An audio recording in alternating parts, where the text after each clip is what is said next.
Hello. అరే బాబు, ఒక course చేయని ఏమైనా గుర్తుంది అసలు? అవును, అయితే అరే 1 మంత్ మిగిలి ఉందిరా, అదేనే తెలుసా నీకు? రే జాబ్ రాలేదని ఇంట్లో వాళ్ళు ఫోన్ల మీద ఫోన్లు చేసి దొబ్బుతున్నారా. ఇప్పుడు ఎక్కడ ఉన్నావు? ఇదిగో రెడీ అయ్యాను, కోచింగ్ సెంటర్కి వెళ్ళాలి. నేను వస్తాను, కలిసి వెళ్దాం. కోర్స్ అయిపోయి వచ్చింది, ఇంకా జాబ్ రాలేదు. ఇంట్లో ఏం చెప్పాలి ఏంటో. ఎలా మీరు ఈ క్లాస్ అయినా లేకపోతే డెమోకి వచ్చారా?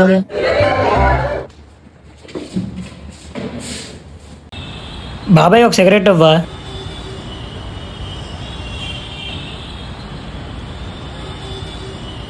మరి వద్దు బాబాయ్.